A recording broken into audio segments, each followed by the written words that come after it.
kalau saya meyakini sebagai di dalam agama saya wallahu a'lam juga ya. Tapi ini yang saya rasakan. Jika saya mendapatkan pusaka baru, lampu saya matikan. Iya. Di situ saya akan sholat tahajud, sholat hajat.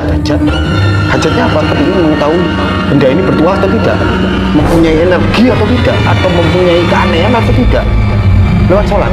Pertanyaannya mungkin seperti ini. Benarkah keris itu bertuah?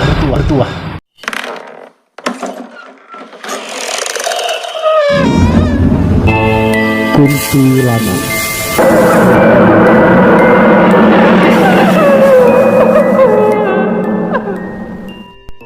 Ki, ini lagi. Ini di antara keris-keris atau benda pusaka di depan saya ini kok ada satu yang bentuknya aneh gitu. Ini apa ini? Kayak kapak bukan, kayak pisau bukan. Ini kita bisa apa ya? Meraba sebuah pusaka ini biasanya sama teman-teman pusaka sebagai pusaka penindih atau pusaka tindih. Istilahnya pusaka tindih, di mana jikalau ini menurut saya pribadi, mohon maaf, jikalau kita memiliki banyak pusaka, energi pusaka itu kan berbeda-beda. Dan tujuan pusaka itu kan berbeda-beda. Iya, pada saat diciptakan tadi berbeda-beda. Nah, perbedaan pusaka antara pusaka itu ada yang hawa negatif, ada yang positif. Kita kan nggak tahu. Tapi kita bisa merasakan hawa-hawa dari pusaka itu. Kalau kita semakin banyak mengoleksi pusaka, yang diwajibkan adalah pusaka tindih. Ini adalah pusaka kebudan. Simple, bikinnya orang-orang Kabudan, istilahnya era Kabudan. Dia fungsinya apa? Untuk menyerap energinya itu. Nah, salah satunya itu. Energi negatifnya. Energi negatif. Istilahnya di dalam pusaka ini dengan ini kan beda. Mungkin di dalam pembikinannya beda maksud, beda makna, mungkin bisa saling serang. Cuma ada pusaka namanya untuk perlindungan, wingkon, untuk perlindungan. Satunya kita memiliki pusaka di sini tidak ada di atas. Pusaka serang. Serang. Sebentar ini kan bisa diserang. Nah, terus dampaknya pada yang punya itu berdampak sekali. Biasanya contohnya, kalau si pemilik pusaka kuat menahan, efeknya biasanya ke istri, ke anak. Ya. Oh, bukan berdampak sih sama hotdognya itu enggak ya? Enggak. Pasti pada yang memiliki. Punya. Biasanya yang berdampak pertama kali itu adalah perubahan sikap. Biasanya orang itu sabar, terus orang itu lebih ngayomi ke orang, malah lebih pemarah. Ini saya terbukti dulu saya memiliki pusaka keris, bentuk tilam, pamornya yang bikin beda. Pamornya ndas boyo, bajul. Kalau orang awam kan, saya dulu kan belum pelajari itu. Ndasi boyo rek. Tapi saya filosofikan, buaya ini kuat di air, kuat ya sembarangan.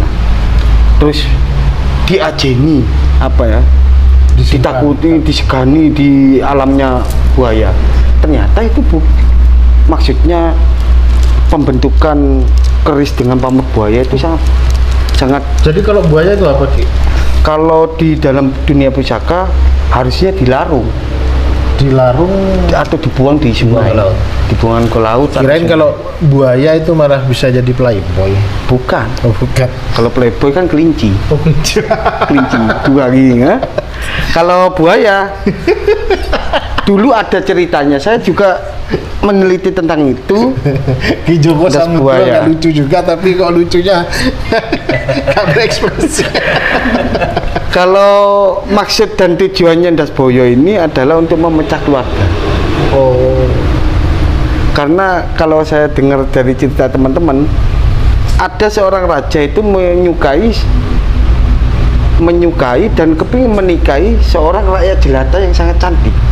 Karena beliau seorang raja, malu kalau saya menikah dengan itu, malu. Tapi hasrat saya, cinta saya selalu menggebu-gebu. Gimana caranya?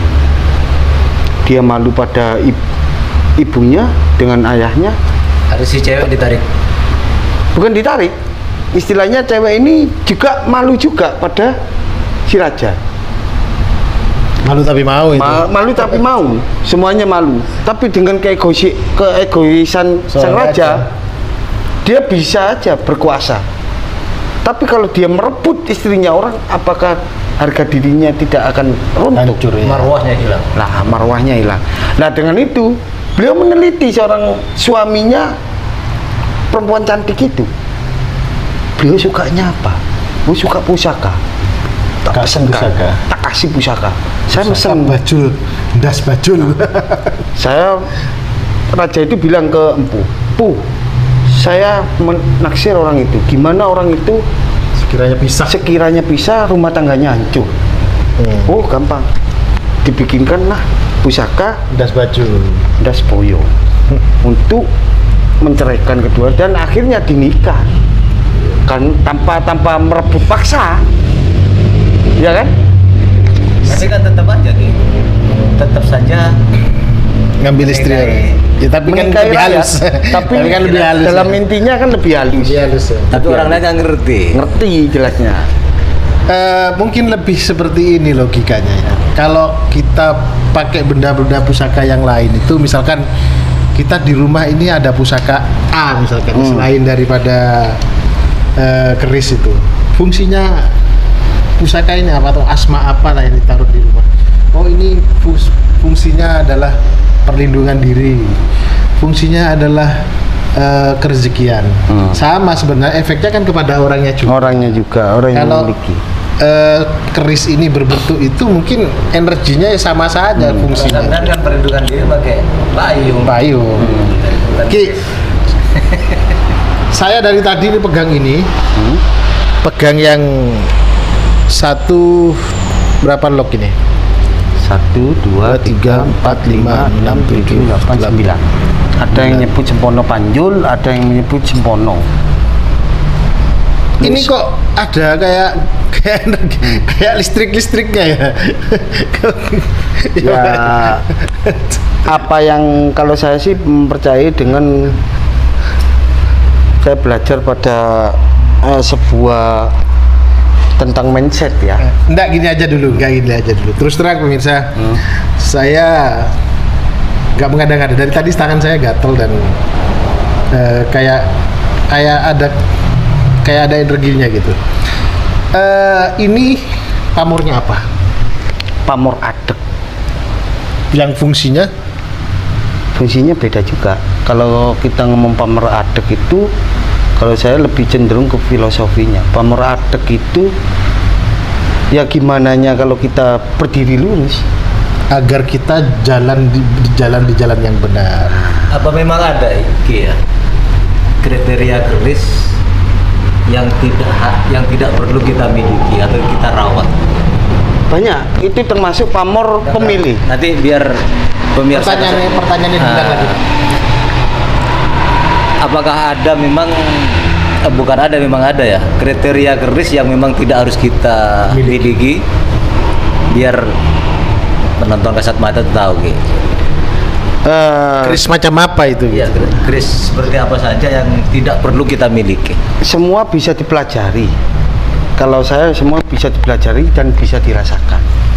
Saya dulu juga pertanyaan itu ada namanya Ki. Ada banyak namanya. Keris ini tidak boleh dimiliki karena aura negatif. Nanti akan berdampak pada ya salah satunya yaitu tadi keris kepala buaya itu tadi. Kalau keris kepala buaya, terus keris apa itu nerjang landep, rondo beser, saya kira harus dilarung. Memang dan bahkan seluruh teman-teman di dalam dunia pekerisan itu dilarang. Kan ada bukunya. Kan sudah dikasih nama semua Ki. Ya memang untuk kalau Apa saja namanya barusan? nerjang landep, Nerjang landep, terus rondo beser. rondo beser. Maksudnya rondo beser apa itu? Rondo beser itu gonjo sama ininya ini kelihatan di tengahnya ini. Iya kalau kena aus, is oke. Kalau bukan aus memang disengaja. Ini ada maksud tertentu. Dia biasanya untuk apa, Ki? Biasanya kalau rondo beser itu, kalau yang saya rasakan sendiri, rezeki itu ada memang, tapi keluar, Boros. dikit-dikit keluar. Kayak ya amit-amit ya. Kalau orang perempuan, Beser. sering Boros. kencingan. Boros. Sering kencing. Nah kayak gini ya, tak ambilkan bukunya lagi. Mit, kita ngomong pamor. Kata ada sebuah pertanyaan, apakah sebuah keris ada yang harus memang dimiliki atau harus tidak? Pamor ada dua, ada yang pemilih, ada yang tidak. Di dalam dunia pamor sendiri nih. Iya. Makanya kalau bicara tentang keris ini ada episode per episode. Panjang sekali sebenarnya. Ya, panjang sekali. Tidak Seperti tidak pamor. cukup satu episode ini. Nah, Dua kali. pamor badela. Pamor ini tuahnya buruk. Ada yang menyebut pamor bebala. Sebaiknya dilarang saja, sebab pemiliknya akan kena pindah, dicurigai serta menerima akibat buruk pekerjaan orang lain. Ini masih ngomong pamor ini. Tadi kita ngomong wilah atau bentuk dapur. Kalau ini pamor Adek, adek. pamor adek. Coba dilihat dia dulu, Ki. Pamor adek banyak sih namanya pamor-pamor yang belum termasuk di buku ini, banyak sama sekali. Pamor adek biasanya untuk keteguhan hati. Keteguhan hati, betul. Nah kalau Pada prinsip hidup. kalau yang tadi yang saya sebutkan pamor Dasboyo ya, di sini pun diterangkan Ada gitu, ada Dasboyo. Nah kayak gini, buntel mayit. Kalau orang dengarkan buntel mayit, Elek rasanya. meringis, padahal bukan mayit itu, bukan. Maksudnya gimana? Nah, nama pembungkus mayat, artinya pembungkus mayat tergolong pamor sangat pemilih. Saya pernah memiliki ini 3 kali dan tidak cocok. Efeknya apa ke keluarga? Setiap kalau kita memiliki pusaka dan berefek buruk pada kita harus cepat-cepat mengeluarkan. Makanya dari 170 lebih itu saya pilih tadi. Yang sering dirasakan itu kan kadang sering terjadi kesalahpahaman. Itu. Nah, biasanya pusaka tidak lepas dari tingkah laku kita. Apa yang kita kerjakan, apa yang kita perbuat, apa yang kita lakukan, itu tidak lepas dari pusaka yang kita miliki. Kalau keris-keris baru kayak ini misalkan, Ki. Ini kan baru nih. Tahun 2017. Baru 5 tahunan umur. Dia ngikuti pamor itu enggak, Ki? Ada yang ngikuti pamor itu ada. Tapi memang cenderung ya bedanya kan memang besi baru, Ki. Dia ya namanya besi baru kan masih terlihat masih halus ya. Jadi tidak kayak masih belum ada erosi sama sekali. Belum. Tapi bisa jadi pamor baru bisa dierosikan. Kenapa? Seperti halnya ini barang baru. Saya bikin tua kan bisa aja. Oh, bisa. Bisa. Dalam hal ini kita harus pinter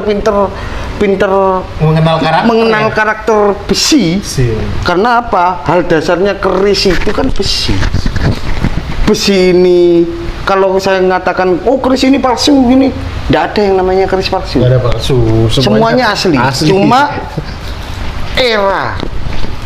eranya. Makanya kalau 40 tahun 1945 sampai sekarang disebut keris Kamardikan. Termasuk baru. Kamardikan. Maksudnya palsu gini mungkin, Ki. Keris Empu Gandring Memang keris Empu Gandring itu memang ada yang asli, cuma oleh orang dibikin keris embu gandring tiruan. Mungkin palsunya seperti itu. Yang memalsukan oknum Kayak toh salah Yang asli itu satu, pasti satu. Iya Ki ya. Yang asli satu. kalau di dalam dunia perkerisan saya mohon maaf lagi ya, kalau ngomong keris palsu ya saya bingungnya apa. Keris palsu ya jelasnya ya keris-kerisan. Enggak, Kalau menyamai kalau pusakanya Ki, secara pusaka replika, kita sebut replika ya. replika. Satu lagi Ki, kalau kita ngomongin soal benda pusaka khususnya keris, tidak lepas dari dua hal. Yang pertama tadi kita sudah bahas, yaitu sejarah dan muatan-muatan sejarahnya terkait juga tentang loknya atau pamornya, kita sudah bahas tadi. Yang terakhir adalah tentang mistiknya.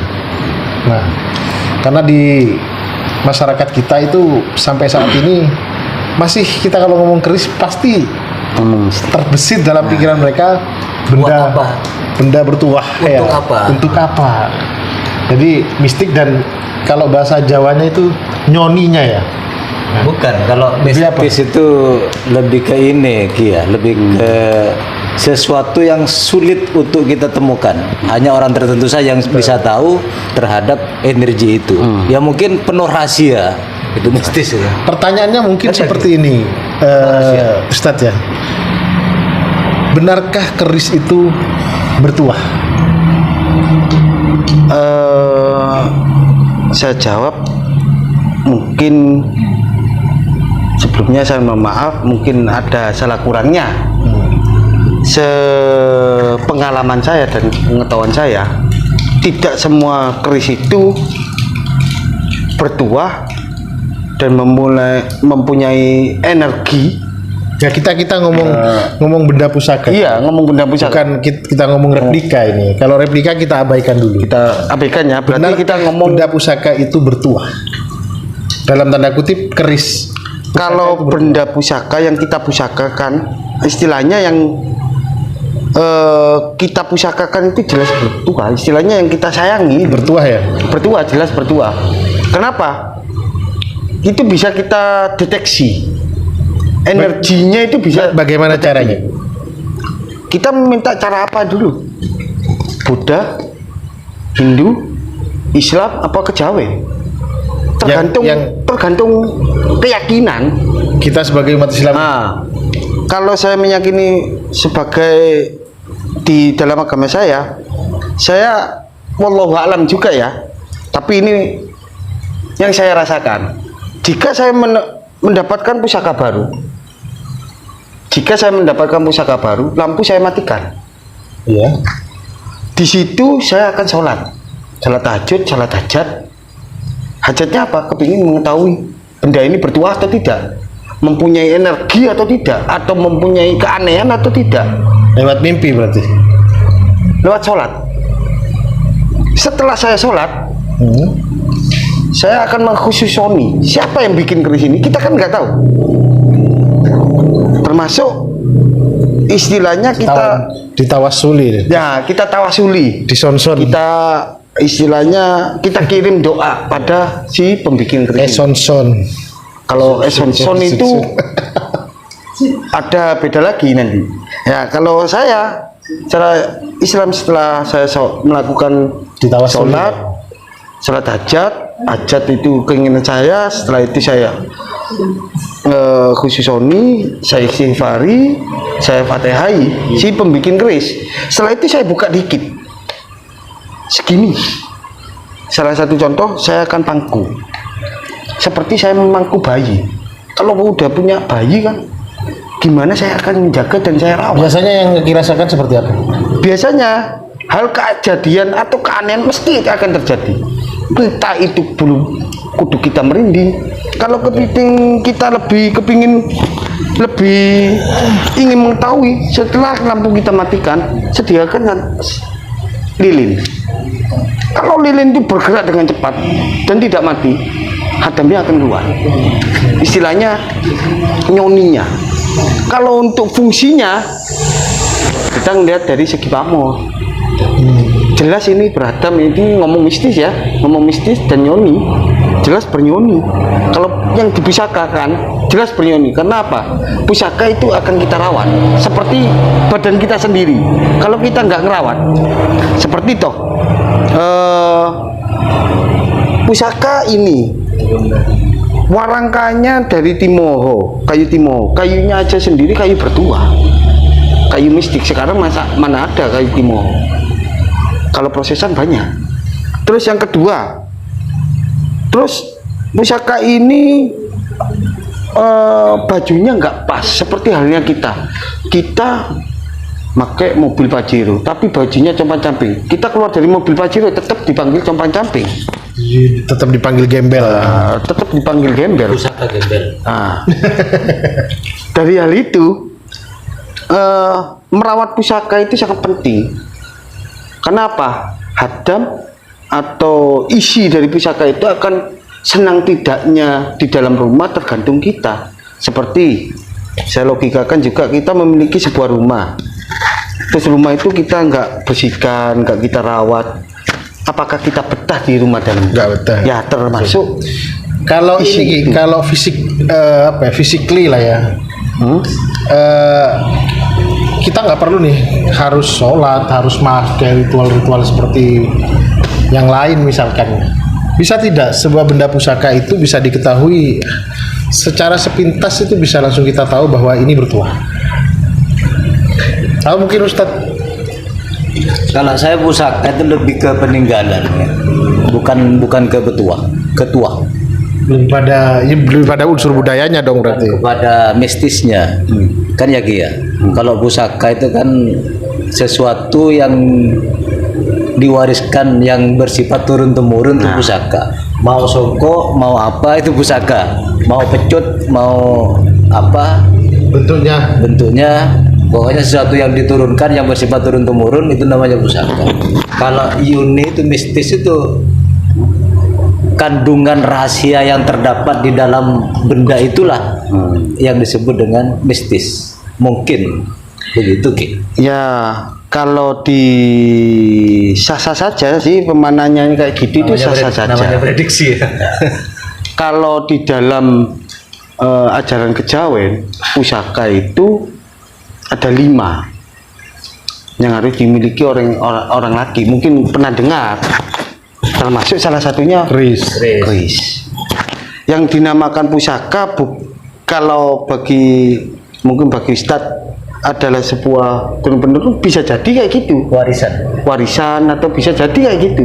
Tapi menurut bagi kalangan perkerisan, pusaka adalah sebuah benda yang Bertuah. yang memiliki nilai sejarah, istilahnya bisa nilai sejarah atau sangat kalau bahasa kasarnya itu diagungkan gitu. Oh, ini paling bagus, bisa diandalkan. Ini loh punya saya. Kalau seperti kita memilih anak, anak ini saya andalkan. Ini termasuk kalau menurut jenengan yang diturunkan. Yang termasuk anak itu juga pusaka kita juga. Tapi kalau ngomong sebuah benda kita pusaka, mesti kita akan mengkhususkan itu. Tidak ada kita ke kekuatan, lebih ke kekuatan ya. Lebih cara perawatannya ini. Tidak mungkin kita mengatakan sebuah pusaka kita tidak merawatnya secara berarti kesimpulannya kan tidak hanya keris kan. Nah, ini kan kalau menurut ranahnya keris. Ranahnya kan keris. Ranahnya keris berarti keris berarti kan bahasanya kan keris pusaka. Keris pusaka. Iya. Ya kan keris pusaka. Jadi kalau kita generalisir benda-benda bertuah apapun bentuknya, bisa cincin, bisa atau batu atau azimat, kayu dan sebagainya, selama itu memiliki tuah dan memiliki kekhususan dalam merawatnya, itu pusaka. Kalau misalkan pusaka apa ya tinggal bahasanya apa saja gitu. Kalau karena ini kita berbicara soal keris, kita simpulkan bahwa ini adalah keris pusaka. Saka kan Pak, mulia. Kalau seperti itu. Kalau saya pribadi, kalau sebuah pusaka biasanya sih ini, kalau saya sering keliling di mana-mana, pusaka itu tidak akan ditunjukkan ke orang-orang, hanya satu kali. Biasanya biasanya kalau pusaka itu tidak akan ditunjukkan ke orang-orang. Sifatnya rahasia. Contoh, Anda memiliki sebuah kekuatan, sampai tunjukkan ke orang-orang, lama-lama kekuatan itu akan hilang. Kan gitu. Sifatnya ya tadi itu kan tersembunyi. Karena sebuah pusaka, ngomong tentang pusaka ini, kalau bagi saya pribadi, pemaknaan pusaka adalah sesuatu yang bisa dibuat piandel, istilahnya buat andalan gitu. Karena setiap manusia itu memiliki andalan masing-masing. Entah terlebih kalau kita mengandalkan Tuhan kita, yaitu Gusti Allah, mungkin secara kalau kita pecah masing-masing, mungkin cara sampean dan saya, mungkin masnya, caranya berbeda-beda, tapi satunya memaknai satu tujuan. Dan dalam hal arti ini, setiap benda yang dipusakakan, menurut saya perawatannya akan beda dengan yang tidak dipusakakan. Seperti hal contoh lain, ya kita nggak ngomong syirik ya, ini cuma bagi saya adalah sebuah perantara, wasilah. Mungkin di hari-hari tertentu saya mengasih minyak atau apa, terus atau saya fatihai atau saya selamati, bisa aja terjadi gitu. Sehingga yang di dalam puasa, yang di besi aji ini kan besi, tapi kan besi bukan sembarangan, besi aji, termasuk kalau kita kembalikan ke Al-Quran kan, apapun yang saya ciptakan itu akan bermanfaat bagi kamu. Dan di situ pun saya meyakini bahwa kalau kita ngomong makrifat, itu pun ada campur tangannya Tuhan. Tajalli. Ya kalau kita ambil positifnya kayak gitu. Tajalli. Gitu. Jadi Allah itu bertajalli kepada setiap makhluk. Kepada sesuatu yang dikehendaki. Kuasa Allah itu ada di mana-mana. Nah, positifnya gitu. Jadi saya kira itu saja yang bisa kita gali. Kurang lebihnya teman-teman bisa pelajari sendiri apa itu benda pusaka, khususnya keris pusaka. Demikian dari saya, mudah-mudahan bermanfaat bagi kita semuanya. Ada lagi barang yang penuh, barang yang bertuah berarti ya, pusaka. Ya gitu. Barang yang bertuah. Kemudian mistis itu, tuahnya itu mengandung rahasia-rahasia kekuatan yang memang tidak perlu orang lain tahu. Itulah mistis. Kalau mungkin tadi disampaikan sama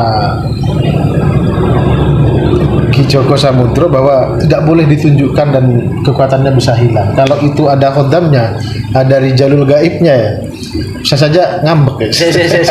Beda. Ini ada yang lupa. Apa? Mungkin jenengan bisa jawab. Kadang khodam yang ada dalam suatu benda itu kadang aneh-aneh Ki. Ada minta yang kopi lah, yang rokok lah, yang pelotan lah, apa ketan ya.